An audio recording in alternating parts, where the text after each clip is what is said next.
We've only waited 23 years for this, so we've been making the most of our time with Baldur's Gate 3 since it landed on PC in August. It has been the perfect game to test out our G502 X Plus with 13 programmable buttons, as Larian's frighteningly ambitious RPG marries a BioWare-style branching story to the freedom of tabletop Dungeons & Dragons.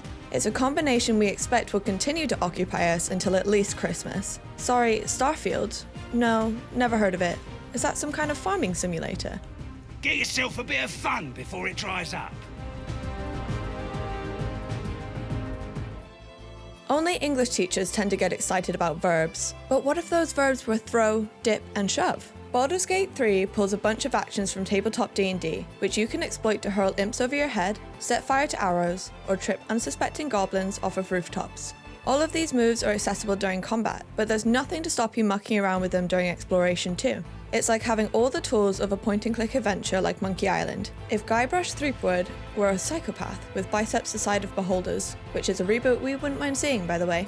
Larian are encouraging us to smash through the limits of their level design by using the jump action in ludicrous ways. So let's grow wild. It's time to stop completing quests and start breaking them instead. If it makes you laugh and stretches your imagination, then it's D&D done right. Smashing! Soon, my friend. Soon we can share a flagon of something liquid and a tale of daring do. And of course, if you saw Dungeons & Dragons Honor Among Thieves, then you'll be at home in Baldur's Gate's Forgotten Realm setting. The campaign takes place just down the road from Waterdeep. Admittedly, the road includes stops with names like Trollbark Forest and the Fields of the Dead, but see if that stops Google Maps from routing you through them. Larian has meticulously paid tribute to the established geography and history of its world. They've stuffed the city of Baldur's Gate with updated landmarks like the impenetrable counting house, which is full of underground vaults just begging to be robbed.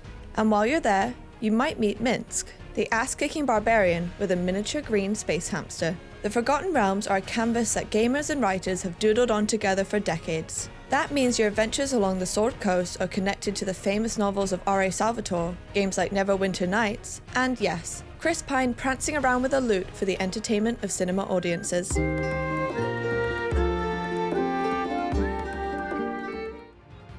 The D&D movie would be just a drop in the ocean of Baldur's Gate 3's cutscenes, mind you. Larian says they recorded 174 hours of cinematic dialogue. They're made up of 3 times as many words as you'll find in the Lord of the Rings trilogy. Don't go expecting Hideo Kojima Dungeons & Dragons though. Instead, these cutscenes are split across the many possible variations in Larian's story. The developer wants the game to feel like a screenplay written for you personally, adapting to your every decision. It's like having Aaron Sorkin in your basement scribbling the biopic of your life as it happens, which is a dream we're pretty sure lots of normal, well-adjusted people have.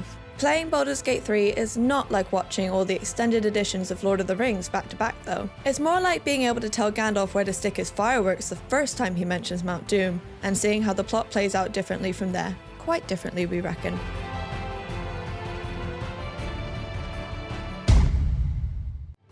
It doesn't have to be just you who's making those decisions. While you can happily play through Baldur's Gate 3 alone, you've got the option to invite 1, 2, or 3 others to join your campaign. They can pitch in during conversation, making suggestions about which dialogue option to take, and they can also do whatever they like, to be honest. There's absolutely nothing to stop them wandering off and getting into scrapes on their own before meeting up later to compare swords. And hey, unlike a tabletop D&D game, players can drop in and out of a campaign all without messing up months of progress and causing irreversible damage to their friendships, which is generally nice to avoid where possible.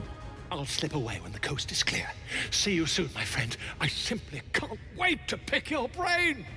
You know what else is nice? Waking up with blood on your hands. It's nice to know that your unconscious self has already done the killing, and all you need to do is tidy up afterwards. That's how it is with the Dark Urge, a new origin character for Baldur's Gate 3. You're free to create your character however you like, sharpening their cheekbones, or horns as the case may be. But if you select to become the Dark Urge, you're also given a mysterious backstory as a mass murderer. As you explore the Sword Coast, you soon learn that those days aren't fully behind you, and you have to figure out a way to resist your desires or live with embracing them. Here's the twist. The terrible acts you commit as the Dark Urge aren't always visible to your co-op partners, so it's up to you to decide whether to fess up about your latest savage murder, or just keep your cards close to your chest. Just bear in mind that your chest is soaked in blood, and so are the cards. Seriously, can we get a damp cloth and a hairdryer over here?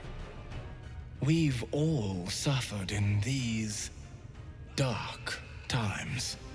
That's just a few reasons we've been loving Baldur's Gate 3, but as you'd expect from a grand adventure that lasts between 75 and 100 hours, there are many, many more. Let us know what you love the most in the comments below.